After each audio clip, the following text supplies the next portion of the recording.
Prisoner 819 did a bad thing. Prisoner 819 did a bad thing. Prisoner 819 did a bad thing. So this is the paradise of Stanford. If you haven't been there, you have to come by and take a look. I'm going to turn it into hell very shortly.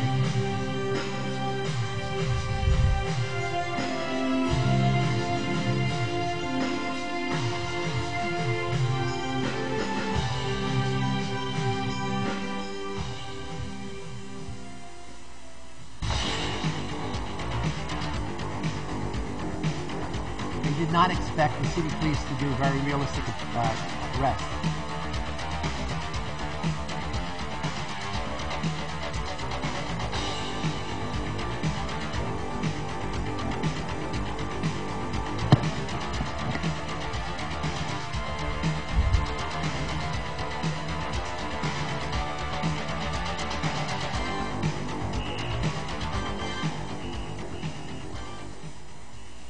Police car pulls up in front, and a cop comes to the front door and knocks and says he's looking for me. So they, right there, they took me out the door. They put my hands against the car. It was a real cop car. It was a real policeman, and there were real neighbors in the street who didn't know that I was. This was a experiment, and there was cameras all around and neighbors all around. They put me in the car. Then they drove me around Palo Alto. They took me to the police station, the basement of the police station.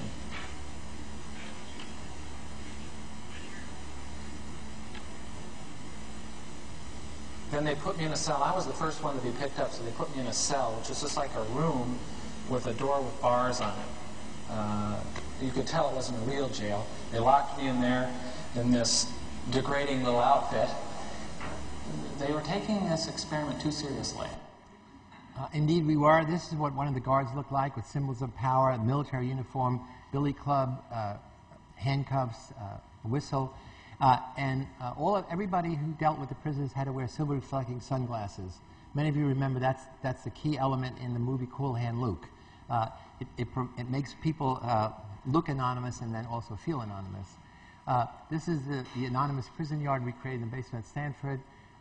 And you always begin with degradation rituals in fraternities, in the police, in the military, stripping guys naked, putting bags over their head. In this case, delousing them because the assumption is that they're bringing in lice and germs. And then, of course, with guys, they're always making fun of their small penises. This is what the prisoners looked like. We took away their names, gave them numbers. Instead of shaving their heads, we put in nylon stocking caps. And they had to learn their numbers and live by the numbers.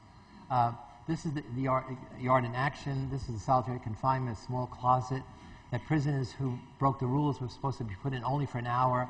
Over time, guards left them in for many hours, and at least one time a guard wanted to leave them in overnight. It began the way you saw in the Abu Ghraib pictures, a guy actually doing push-ups and jumping jacks, like fraternities do, and all kind of hazing. But that gets boring very quickly, and boredom is a major motivator of evil, because you want to do things that are creative so that you're not bored. And you got 8 hours, especially in the middle of the night. That's really long. So every day they thought of something more creative. I limited physical violence. I didn't limit psychological violence. On the second day, the prisoners revolted against this. This is 1971. These are anti-war activists, civil rights activists. These are kids who don't trust anybody over 30. These are kids who are not conformist until they're in this experiment. And so the guards now break the rebellion, want to crush it, and then they say, these are dangerous prisoners. And after the rebellion, nobody ever used the word experiment again.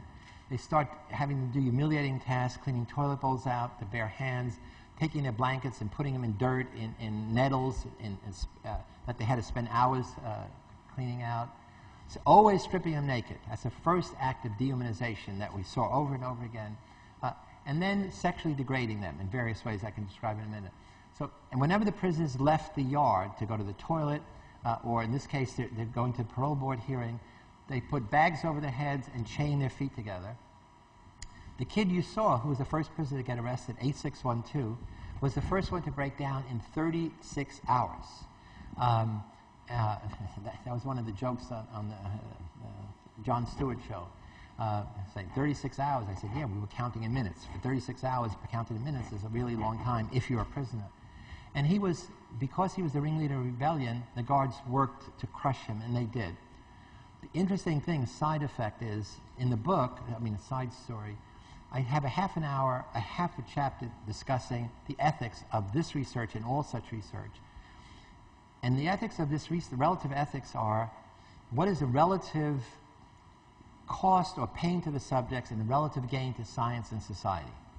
And I argue that's a bad equation, because the pain is real and immediate. The gain is illusory. You know what? Most experiments don't work, and the guy has suffered. Most experiments work, but it doesn't affect society because it's put in a little journal that nobody reads except psychologists. But nobody's asked the question, is there a gain to the subjects? Doug Corpy, 8612, was so affected by this experience, by losing control, he became a psychology major, got a PhD in Berkeley in clinical psychology. His dissertation is on the shame of prisoners and the guilt of guards, did his internship at San Quentin, and for the past 25 years has been the prison psychologist in the San Francisco County Jail. We have a movie called Quiet Rage, in which my students interviewed him. I didn't even know any of that. And they interviewed him, and he said, my whole life has been organized around what can I do to raise the dignity of prisoners and at the same time minimize the potential for sadism of guards. So if that was the only thing that came out of the study, it changes that simple ethical equation. And so once he broke down, that was a model of how to escape, of how to exit. And each day thereafter, for the next 4 days, other prisoners broke down in the same way, crying, screaming, irrational thinking. So the study, which was supposed to go for 2 weeks, I had to end in 6 days because I no longer could go to sleep not being able to predict what the guards would do. The sexual thing didn't start till halfway through. The guards didn't even use obscenities. Once they did, the first time they used obscenities, then it just opened that testosterone door. And so now they're saying, see the hole in the floor? Fuck it. And the kids are doing push-up. You're Frankenstein. You're Mrs. Frankenstein. Walk like Frankenstein. Pushing them together. Tell them you love them. Pushing them in. All the homophobic thing. Okay, your female camels, bend over. When the prisoners bend over, they have smocks with no underpants. They bend over, their butts are showing. Your male camels, get behind them. Hump them. Oh, it's funny, a double entendre. And in 5 days, college students are making other college students simulate sodomy. No different than what the scenes you saw in Abu Ghraib simulating fellatio. We have a wonderful website, but it's prisonexp.org, but I just made a new website called lucifereffect.com, which is, it's really extraordinary, working with Scott Plouse from Wesleyan and a former student of his, Mike Lestick. It has everything about the book, everything about the Stanford Prison Study, everything about me, and whole new things about heroism, about evil, about dehumanization. And of course, it's all downloadable and all free. But what's the real world parallels? Again, you know, it's a prison in a basement. What does this have to do with anything? Well, the day after the study ended, George Jackson and other prisoners were escaping from San Quentin, were murdered, apparently by the guards, but not until they killed a number of guards and informers. 3 weeks later, there's a riots at Attica, which started as in honor of George Jackson, and in that riot, 9 hostages, which was guards and workers in the prison, and 28 cons, or prisoners, died because Governor Nelson Rockefeller, instead of negotiating, instead of dealing with the confrontation, he ordered the National Guard to come in and open fire.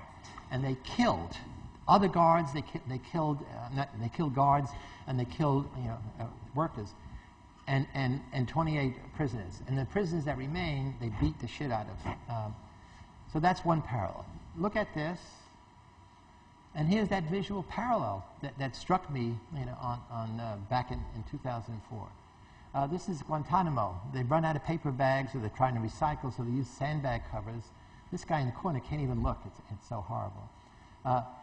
Here they also use not only sensory deprivation, but sensory overload. They blast white noise or loud music in their ears, and if you talk, then they lower it or take it away.